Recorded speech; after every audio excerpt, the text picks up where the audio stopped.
Among the lunch items that students at Fresno high schools and middle schools can choose from is a hot chicken pho soup made with local lemongrass. The lemongrass is grown by Asian and Hmong farmers near Fresno, often connecting the students' midday meal to their heritage. Fresno Unified, we have just a huge Hmong population, Fresno in general, and so our students, their parents might work these fields. They're accustomed to these foods at home, so for them to see this at their lunch, they're more likely to participate and enjoy our meals. Fresno Unified is the third largest school district in the state with a food budget of $18 million.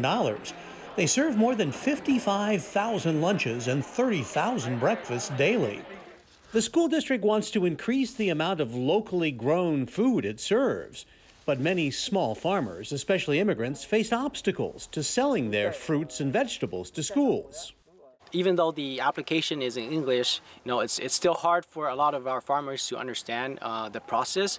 And then for our Hmong farmers, a lot of them don't speak English, so they don't understand, they can't even read or understand the English language. So we have to translate that for them, help them on the way. But we're basically holding their hand throughout the whole process. Yeah, so the way these are juiced is there's a presser. Ken Vang is with the Asian Business Institute and Resource Center. They work with about 200 farmers in the Fresno area, helping them complete paperwork and overcome other challenges in order to sell their products to school districts. They're able to do so with a $250,000 grant they received as part of a new Farm to School initiative. The Farm to School initiative started in California in 2021 with $8.5 million in grants to 60 schools, farmers, and other organizations. That funding was increased to $60 million for grants in 2022 and 2023. The effort is outlined in a new statewide report called Planting the Seed, a farm-to-school roadmap to success in California. It was spearheaded by first partner Jennifer Newsom and California's Secretary of Food and Agriculture, Karen Ross. 6 million meals a day are served in schools for way too many children. That's their sole source and maybe the most nutritious food that they get. We know that of our 70,000 farms, over 56,000 of them are considered small, less than 500 acres, and the vast majority, 50,000, are average about 119 acres. So if we could connect farms to school nutrition programs and close that loop so that they could source more local, that would be a great thing. Food's everything, and I want what I'm doing for my own kids to be available to every kid in California. Jennifer Newsom recently toured a small farm in Fresno run by 5 Hmong farmers who have either sold their food to local schools or hope to. Afterwards, they explained many of the challenges they face when it comes to selling their produce to school districts. There's a lot of hardships for us, for farmers, and I know there's hardships for the schools too. I've understood the sort of challenges and obstacles, but I think hearing them directly from the farmer really emphasize what we as a state and what we as regional communities and school districts need to work on, and I do believe that we're headed in the right direction. Fresno County is really unique in that we are one of the nation's most prolific producers of fresh produce and vegetables, yet we also have one of the highest levels of poverty. We have 93 census tracts that are considered food deserts.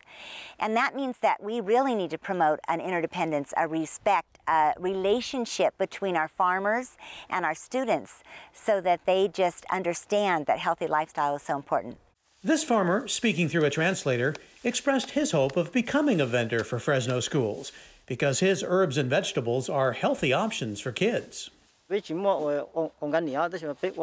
way we farm is organic-like. Although we don't have organic certificate or license, we do it organic-like because we feel like when we sell to our consumers, we want them to eat safely.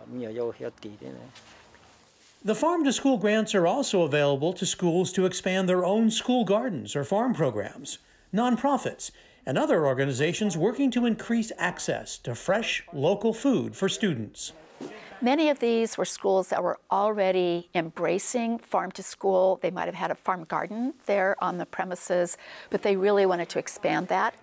We have seen this over and over. When children are engaged, whether it's planting the seeds in a school garden and then harvesting it and then preparing it, their interest in the food and trying different things just increases dramatically. The Farm to Fork program is more of a social movement than even just a program. And it's about encouraging our students to take good care of themselves so that they can be successful and healthy in their lifetime. When students are engaged at that level, starting at a very young age, their interest in food and then understanding what I put into my body will help me achieve better in the classroom as well as on the sports field, they get excited about it.